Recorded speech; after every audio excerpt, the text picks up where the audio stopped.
nagseselos si Cain dahil sa kanyang makakapatid na babae.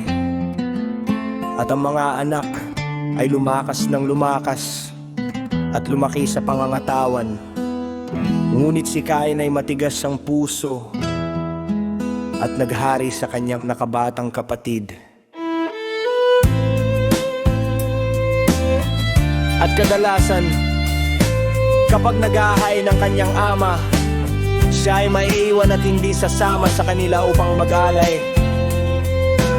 Ngunit si Abel naman ay may banayad na puso at masunurin sa kanyang ama at ina na kanyang madalas himukin na mag-alay, sapagkat iniibig niya ito at nananalangin at nag-aayuno ng malimit. Pagkatapos, dumating ang tandang ito kay Abel habang siya'y papasok sa kuweba ng mga kayamanan, at nakita ang mga gintong tungkod ng insenso at mira. Nagtanong siya sa kanyang mga magulang na sina Adan at Eva tungkol sa mga ito, at sinabi sa kanila, paano ninyo nakuha ang mga ito?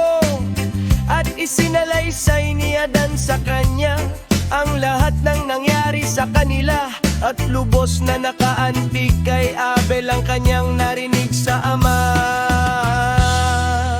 Dagdag pa rito, ikinuwento sa kanya ng kanyang amang si Adan ang mga gawa ng alaya at patungkol sa hardin.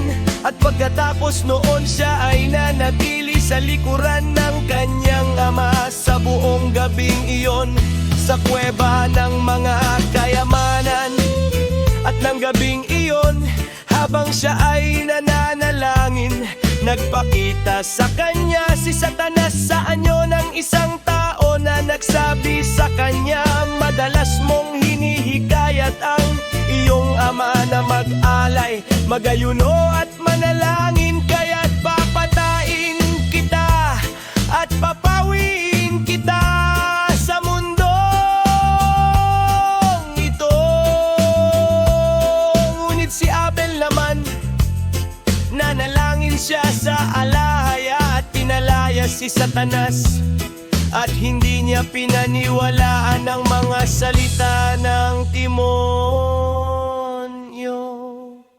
Pagkatapos ng mag-umaga, nagpakita sa kanya ang isang anghel ng alahaya na nagsabi sa kanya, huwag mong bawasan ang pag-aayuno, pananalangin o ang paghahain ng alay sa iyong alahaya, sapagkat narito tinanggap ng Abea yaawa ang iyong panalangin. Huwag kang matakot sa anyong nagpakita sa iyo ng gabing iyon at sumumpa sa iyo hanggang kamatayan, at umalis ang anghel sa kanya.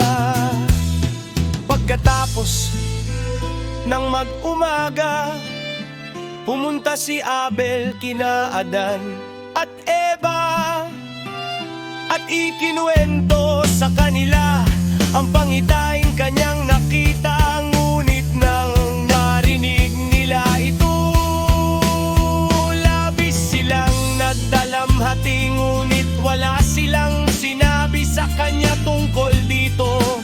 Tinawan lang nila siya ng loob, ngunit tungkol naman sa matigas ang pusong si Cain, dumating sa kanya si Satanas ng gabi.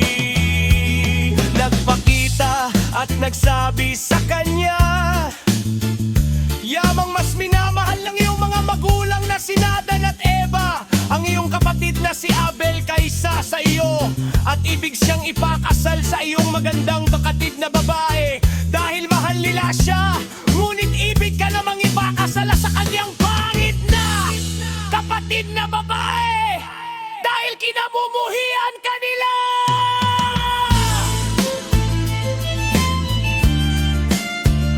Ngayon, kaya pinapayuhan kita, kapag ginawa nila iyon, napakain mo ang iyong kapatid At ang iyong kapatid na babae maiwan para sa iyo.